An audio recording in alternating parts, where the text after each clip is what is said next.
Hello साथियों, कैसे हैं आप सभी। मैं आपके अपने channel Rudra coaching classes Gyanpur में आपका हार्दिक स्वागत करता हूं। आज जो हम बात करेंगे वो करेंगे व्यंजन को लेकर के। ध्यान देंगे, व्यंजन में भी आपके 4 टाइप के क्वेश्चन पूछे जाते हैं। इसमें जो 4 टाइप होंगे वो इस तरीके से होंगे। एक हो जाएगा इसमें अघोष और एक हो जाएगा सघोष, एक होगा अल्पप्राण और एक क्या हो जाएगा आपका महत्प्राण। पहले हम इनकी बात करेंगे, इसके बाद में हम हिंदी वर्णमाला को देखेंगे।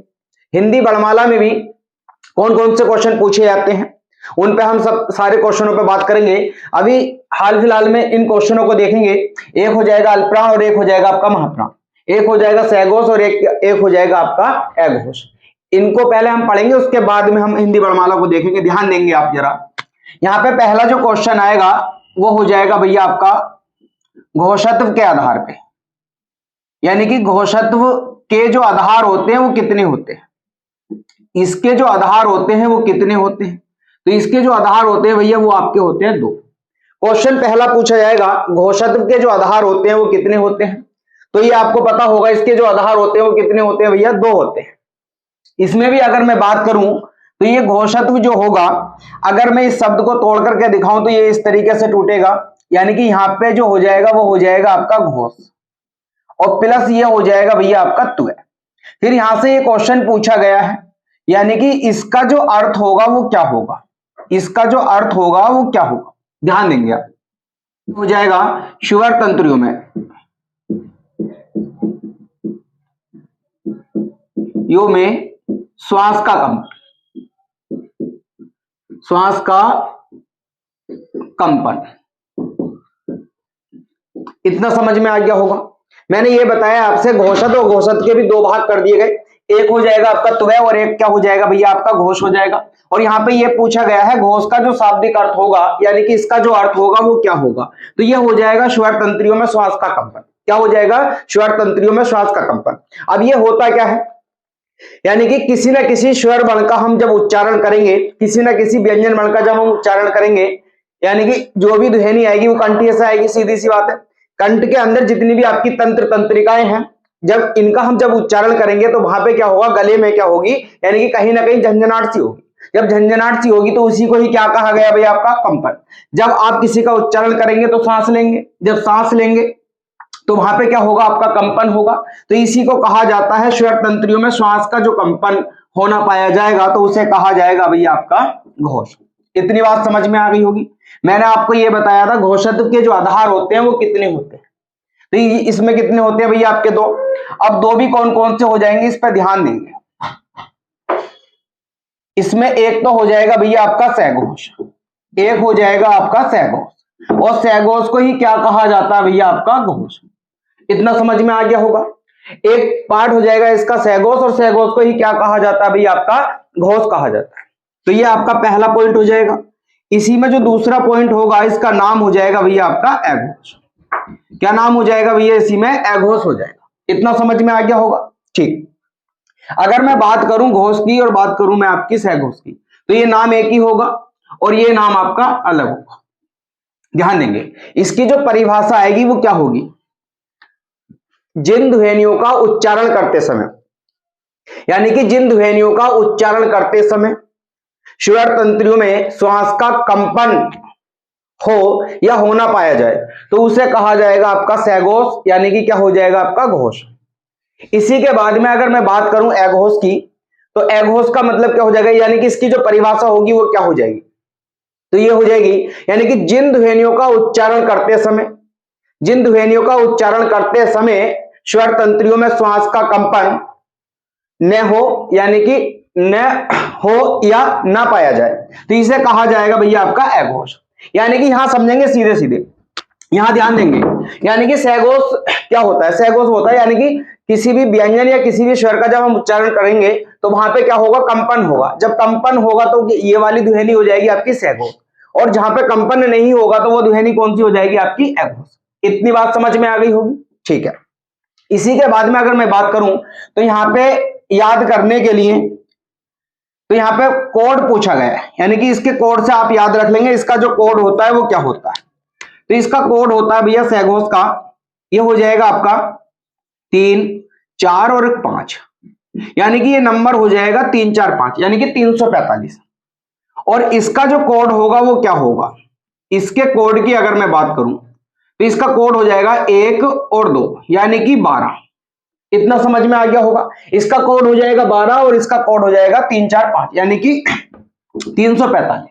ठीक, अब ये है क्या, यानी कि ये जो कोड है वो क्या है, आपने देखा होगा आपकी जो हिंदी वर्णमाला है और हिंदी वर्णमाला को यानी कि 5 लाइनों में विभाजित किया गया है।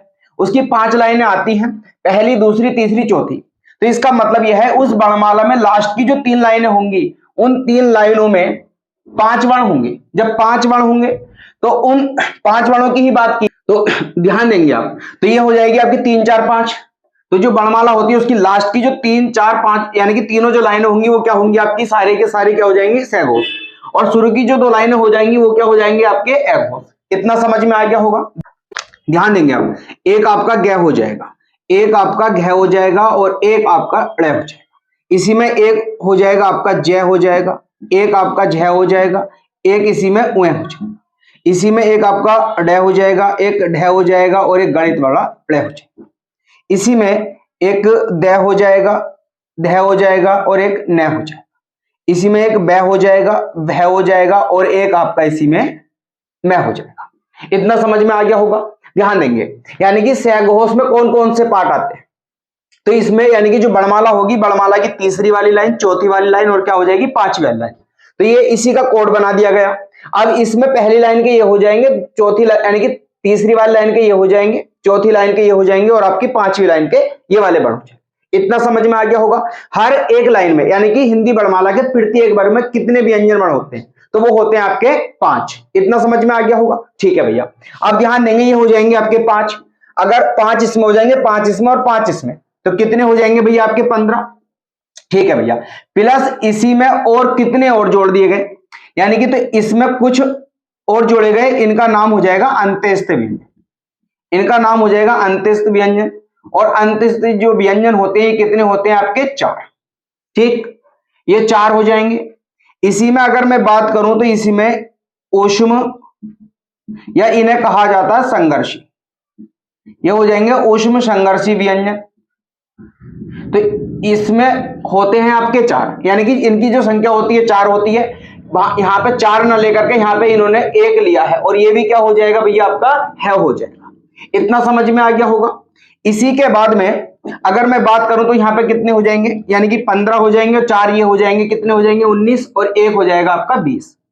फिर इन्होंने इसमें और जोड़ दिए, यानी कि स्वर जोड़ दिए गए। जब स्वर जोड़ दिए गए तो यहां पे हो जाएगा छोटे आ से लेकर के यानी कि ओ तक जो आपके आएंगे वो सारे के सारे क्या हो जाएंगे, स्वर हो जाएंगे। तो इन्होंने ये स्वर जोड़ दिए। जब इन्होंने स्वर जोड़ दिए तो इनकी संख्या कितनी हो जाएगी भैया यहाँ पे आपके 11। इन्होंने ये 11 मान लिए, कितने मान लिए यहाँ पे आपके 11। अब 11 और ये कितने हो जाएंगे आपके 20 और 5 कितने हो, यानी कि 15 और 5 कितने हो जाएंगे आपके 20 और 20 और 11 कितने हो जाएंगे 31। तो यहाँ पे क्वेश्चन ये पूछा जाता है, यानी कि ये जो सहघोष होते हैं इनकी जो कुल संख्या होती है वो कितनी होती है। कुल संख्या की अगर मैं बात करूं तो इनकी जो कुल संख्या हो जाएगी भैया वो हो जाएगी 31। कितनी हो जाएगी 31। ध्यान देंगे, मैंने आपको ये बताया है, यानी कि ये वाले हो जाएंगे आपके 15, 4 हो जाएंगे आपके अंत्यस्थ व्यंजन और इसमें 1 हो जाएगा ऊष्म संघर्षी, यानी कि उसमें जो संघर्षी व्यंजन होते हैं उनकी संख्या 4 होती है। यहाँ पे 4 ना लेकर के इन्होंने 1 लिया है और ये भी कौन सा वाला लिया है आपका है। ठीक, इसी के बाद में अगर मैं बात करूं तो यानी कि जितने भी आपके स्वर होते हैं, स्वर कितने होते हैं आपके 13।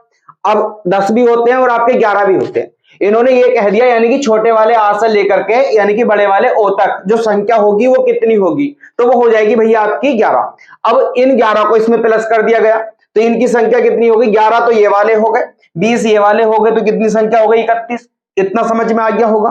ठीक है भैया, इसे नोट करेंगे और इसी के बाद में एक पॉइंट और समझेंगे। तो 2 व्यंजन और आते हैं आपके, एक तो हो जाएगा भैया आपका ये वाला और एक हो जाएगा आपका ये वाला। तो इन्हें जो नाम दिया गया इन्हें कहा जाता है भाई आपका उत्क्षिप्त व्यंजन। इन्हें क्या कहा जाता है भाई आपका उत्क्षिप्त व्यंजन। और इन्हें एक नाम और दिया गया तो इन्हें कहा जाता है भाई आपका द्विगुण व्यंजन। इन्हें क्या कहा जाता है भाई आपका द्विगुण व्यंजन। इतना समझ में आ गया होगा। यानी कि उत्क्षिप्त व्यंजन इन्हें कहा जाता है, द्विगुण व्यंजन इन्हें कहा जाता है। इन वाले यानी कि इस वाले को इसी में भी जोड़ा गया है और आपका आगे चल के जो अल्पप्राण आएंगे और महाप्राण आएंगे उसमें भी जोड़ा गया है। अगर मैं बात करूं इसका जो रियल आंसर होगा सहगोश की जो संख्या पूछी जाती है आपसे वो कितनी पूछी जाती है, अगर कुल की बात आएगी तो इसमें आएगी 31। बात क्लियर होगी। कुछ बुकों में आपको 33 भी देखने के लिए मिलेगा। कितना देखने के लिए? 33।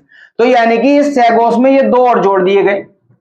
अब 31 तो ये हो जाएंगे, ये वाले 31 दो और जोड़ दिए गए तो इनकी संख्या कितनी हो जाएगी भैया? आपकी 33 हो जाएगी। कितनी हो जाएगी? 33। सबसे ज्यादा जो इंपॉर्टेंट क्वेश्चन माना गया है वो आपका 31 वाला माना गया। किसी वजह से ऑप्शन में 33 भी आ जाए तो आपको पता चल गया होगा 33 किस तरीके से आए हैं। यानी कि यहां तक जो जोड़े 31 और 31 में दो और जोड़ दिए गए। कौन कौन से? द्विगुण व्यंजन भी इन्हें कहा जाएगा, उच्छिष्ट व्यंजन भी इन्हें कहा जाएगा। इन्हें दोनों को जोड़ दिया गया तो संख्या कितनी हो जाएगी भैया? आपकी 33। इतना नोट कर लेंगे आप। इतना समझ में भी आ गया होगा आपके? ठीक है, ठीक है भैया। अब जो हम बात करेंगे वो किसकी करेंगे? अघोष की करेंगे। किसकी बात करेंगे? अघोष की।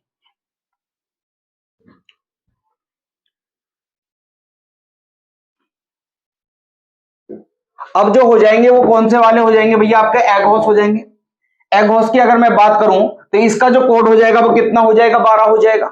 ठीक है भैया, ध्यान देंगे। इसमें यानी कि हिंदी वर्णमाला की जो पहली वाली लाइन है वो आएगी इसमें और एक दूसरी वाली आएगी। तो ध्यान देंगे, एक हो जाएगा आपका कै हो जाएगा, एक आपका इसी में ख हो जाएगा, एक इसमें च हो जाएगा और एक इसमें छ हो जाएगा और एक इसी में क्या हो जाएगा भैया? आपका यानी कि ट हो जाएगा और एक इसमें आपका ठ हो जाएगा, एक इसमें त हो जाएगा और एक इसी में थ हो जाएगा। और इसमें इनके अलावा और भी आते हैं, एक इसमें प हो जाएगा और एक इसी में आपका फ हो जाएगा।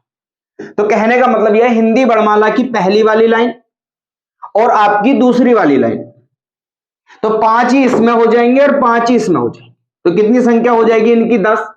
तो ये कितने हो जाएंगे भैया? आपके 10 हो जाएंगे। इतना समझ में आ गया होगा? ठीक। अब इस 10 में इन्होंने 3 और जोड़ दिए। अब इनका नाम क्या हो जाएगा भैया? आपका ऊष्म, या इन्हें कहा जाता है भैया आपका संघर्षी। यानी कि ऊष्म या संघर्षी जो व्यंजन होंगे वो कितने होते हैं? आपके 4 है को तो जोड़ दिया इन्होंने सहघोष में और आपके तीनों जो सह होंगे उन्हें जोड़ दिया इन्होंने अघोष में। इतना समझ में आ गया होगा? ठीक है भैया। अब ये कौन कौन से होते हैं? एक तो हो जाएगा ये वाला सह, एक हो जाएगा आपका ये वाला सह और एक हो जाएगा भैया आपका ये वाला सह। इतना समझ में आ गया होगा? ठीक। तो इनकी संख्या कितनी हो जाएगी? यानी कि 10 तो हो जाएंगे ये वाले, यानी कि ये वाले 10 हो जाएंगे और आपके 3 ये हो जाएंगे, तो संख्या कितनी होगी? 13। इतना आप जानते हैं। इसका जो पहला वाला भाग था इसका नाम क्या था? घोष। और इस घोष में अगर मैंने लगा दिया ए तो ये क्या बन जाएगा? आपका अघोष। अब घोष की जो संख्या थी वो कितनी थी? 31। और इस 31 को अगर पलट दिया जाए तो अघोष की जो संख्या हो जाएगी वो कितनी हो जाएगी भैया? आपकी 13। इतना समझ में आ गया होगा?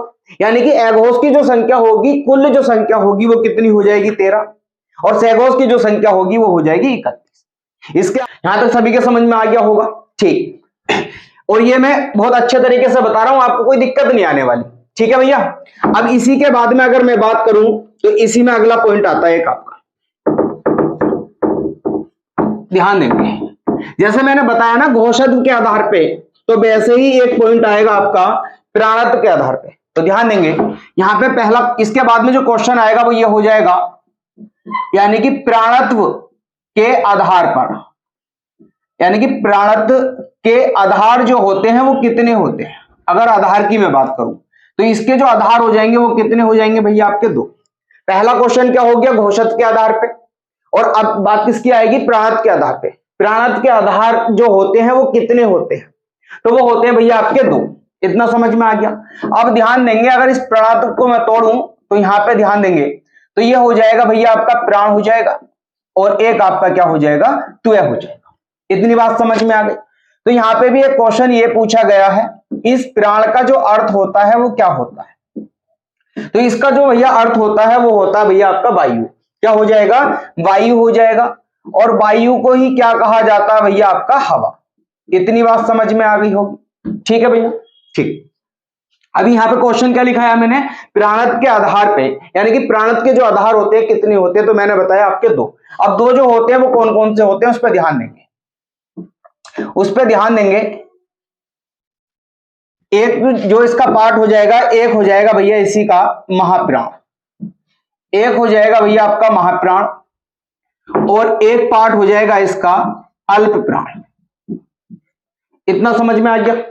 एक हो जाएगा महाप्राण और एक क्या हो जाएगा आपका अल्प प्राण। तो ये हो जाएगा दूसरा। ठीक, अब महाप्राण क्या होता है और अल्प प्राण क्या होता है, इतना समझ में आ गया होगा। ठीक है भैया, इसकी परिभाषा समझेंगे आप, यानी कि महाप्राण का मतलब क्या होता है। तो यहां पे क्या बात आई है, वायु यानी कि हवा की। तो ध्यान देंगे, जिन व्यंजनों का उच्चारण करते समय, यानी कि जिन व्यंजनों का उच्चारण करते समय मुंह से वायु या हवा अधिक निकले, यानी कि मुंह से जो हवा होगी यानी कि वायु होगी वो क्या होगी, अधिक निकलेगी। जब अधिक निकलेगी तो क्या हो जाएगा भैया आपका महाप्राण हो जाएगा। ठीक, अब इसकी जो परिभाषा है वो क्या है, यानी कि जिन व्यंजनों का उच्चारण करते समय, यानी कि जिन व्यंजनों का उच्चारण करते समय यानी कि वायु या हवा मुंह से कम निकले। ठीक, तो इसे क्या कहा जाएगा, अल्पप्राण। ध्यान देंगे, यानी कि महाप्राण की बात ये हो गई, यानी कि जिसमें हवा जो होगी अधिक निकलेगी तो उसे कहा जाएगा भैया आपका महाप्राण, और यहां पे हवा कम निकलेगी यानी कि मुंह से हवा कम निकलेगी तो उसे कहा जाएगा आपका अल्पप्राण। इतना समझ में आ गया होगा। ठीक है, अब ध्यान देंगे, इसका जो कोड होता है वो क्या होता है। इसके कोड की अगर मैं बात करूं तो इसका कोड होता है 2 और 4, यानी कि सब बोल दिया जाता है 24। ठीक, अगर मैं इसके कोड की बात करूं, इसका जो कोड होगा वो क्या हो जाएगा, तो इसका जो कोड होगा भैया वो हो जाएगा 1 3 5, यानी कि ये हो जाएगा 135।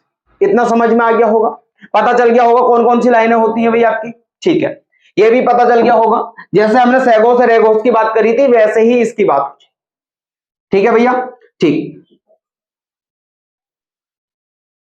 ध्यान देंगे भैया जरा आप, यानी कि 5 ये वाले हो जाएंगे, 5 ये वाले हो जाएंगे, तो संख्या कितनी हो जाएगी आपकी 10, और 10 में ये कितने हो जाएंगे आपके 4 हो जाएंगे, तो कितनी संख्या हो गई 14, और एक हो जाएगा आपका ये वाला, यानी कि इसे मैंने नाम दिया था, इसे क्या कहा था, उच्छिष्ट व्यंजन, और इसे क्या कहा जाएगा भैया आपका द्विगुण व्यंजन। ठीक है, तो इनकी संख्या कितनी हो जाएगी 10 और 4 14, और एक क्या हो जाएगा 15। तो यहाँ पे एक क्वेश्चन ये पूछा गया है, यानी कि महाप्राण की जो कुल संख्या होगी, इसकी जो कुल संख्या होगी वो कितनी होगी, तो यहाँ पे कितनी हो जाएगी भैया आपकी 15। कितनी हो जाएगी 15 हो जाएगी। समझ में आ गया इतना, महाप्राण की कुल संख्या हो जाएगी भाई आपकी 15। ठीक, अगर मैं बात करूं किसकी, अल्पप्राण की, तो इसे देखेंगे आप जरा ध्यान दो, यानी कि अल्पप्राण की मैंने परिभाषा बता दी थी। अगर मैं इसके कोड की बात करूं तो कोड कितना हो जाएगा, यानी कि 1 3 5, यानी कि हिंदी वर्णमाला की पहली लाइन, तीसरी लाइन और पांचवी लाइन, और हर एक लाइन में कितने वर्ण होंगे भैया आपके 5 हो जाएंगे। कितने हो जाएंगे 5, तो यानी कि कितने हो जाएंगे तीनों में 15। और अंत्यस्थ जो व्यंजन होते हैं आपके वो कैसे होते हैं, अल्पप्राण या महाप्राण, तो वो हो जाएंगे आपके अल्पप्राण। और ऊष्म संघर्षी जो होते हैं वो कैसे होते हैं भैया आपके महाप्राण। ठीक है, अब अंत्यस्थ व्यंजन भी इसमें आ जाएंगे, इनकी संख्या कितनी हो जाएगी भैया आपकी 4 हो जाएगी, तो यानी कि 15 और 4 कितने हो जाएंगे आपके 19 हो जाएंगे। यानी कि ये भी उच्छिष्ट होता है और ये भी उच्छिष्ट होता है, यानी कि ढह, और ये क्या हो जाएगा ऊपर ढह, यानी कि इसे इसमें रख दिया गया और इस वाले को इसमें रख दिया गया। यहां पे रखा गया तो संख्या हो गई 15, और यहां पे रखा गया तो इसकी संख्या कितनी हो गई, तो यहां पे पूछा गया इनकी जो कुल संख्या होगी, यानी कि अल्पप्राणों की जो कुल संख्या होगी वो कितनी हो जाएगी, तो यहाँ पे जो संख्या आएगी निकल करके वो हो जाएगी भैया यहाँ पे आपकी 20। कितनी हो जाएगी 20 हो जाएगी। ध्यान देंगे, 5 10 15, और ये हो जाएंगे 4 19, और एक ये वाला हो जाएगा आपका 20। इतनी बात क्लियर हो गई होगी। ठीक है भैया, ध्यान देंगे, अभी मैंने जो सैगोस और रेगोस पढ़ाए थे उसमें एक क्वेश्चन छूटा है, क्वेश्चन ये छूटा है, ये क्वेश्चन पूछा जाएगा आपसे, यानी कि सभी जो स्वर हो, यानी कि सभी जो स्वर होते हैं वो एगोस होते हैं या सैगोस होते हैं, तो यानी कि आपको याद रखना है सभी जो स्वर होंगे वो आपके क्या हो जाएंगे सैगोस हो जाएंगे, यानी कि सभी जो स्वर होंगे वो कैसे हो जाएंगे सैगोस हो जाएंगे। इतनी बात समझ में आ गई होगी। ठीक है भैया, तो इसे आप नोट करेंगे। ठीक है, अब जो हम हिंदी वर्णमाला में जो हम व्यंजन वर्ण को देखेंगे तो अब कोई आपको दिक्कत नहीं आएगी, बिल्कुल दिक्कत नहीं, यानी कि मैंने क्लियर कर दिया पॉइंट आपका, यानी कि महाप्राण क्या होता है, अल्पप्राण क्या होता है, सैगोस क्या होता है और आपका एगोस क्या होता है। इतनी बात समझ में आ गई होगी। ठीक है भैया, तो इतना ध्यान देंगे, मैंने पूरा क्लियर कर दिया महाप्राण क्या होता है, अल्पप्राण क्या होता है, सैगोस क्या होता है और आपका एगोस क्या होता है। ठीक, अब इसके बाद में जो हम बात करेंगे वो किसकी करेंगे, व्यंजन की करेंगे। ध्यान देंगे आप, ये समझ में आ गया होगा आपको। ठीक, अब मैं आपसे एक बात बता दूं, ये जो चीजें मैंने बताई हैं पहले क्यों बताई हैं, ये मैंने इसलिए बताई है, आपके दिमाग में एक क्वेश्चन भी आ सकता था, यानी कि महाप्राण जो होते हैं वो कौन कौन से होते हैं ये तो आपने बता दिया, पर इनकी संख्या नहीं बताई आपने, तो मैंने संख्या भी बता दी। अगर मैं डायरेक्ट यहाँ पे संख्या लिख देता फिर क्वेश्चन आता, यानी कि वो कौन कौन सी होती है। तो ये चीजें सारी मैंने लिख दी हैं आपके सामने। ये इसका भी विस्तार से बता दिया, इसको भी विस्तार से बता दिया। इसके जो पहले 2 पॉइंट कराए वो भी मैंने बहुत विस्तार से बता दिए। अब ध्यान देंगे, अब मतलब जिन्होंने व्यंजन की वर्णमाला पढ़ रखी है उन्हें तो कोई दिक्कत आने वाली है नहीं, ठीक है भैया। और जिन्होंने वर्णमाला पढ़ी ही नहीं है और जिन्होंने वर्णमाला नहीं पढ़ी है तो उन्हें थोड़ी सी समस्या आएगी। जब समस्या आएगी तो मेरा ये कहना है एक बार तो आप यहाँ अब देख लें, इसके बाद में जो आपकी क्लास होगी, यानी कि जो आपकी पूरी हिंदी वर्णमाला जो होगी उसको पूरा कंप्लीट करने के बाद में एक बार तब देख लेना, तो ये पूरा का पूरा क्या हो जाएगा भैया आपका क्लियर हो जाएगा। यानी कि सारी चीजें क्या हो जाएंगी भैया आपके समझ में आ जाएंगी। इतनी बात समझ में आ रही है।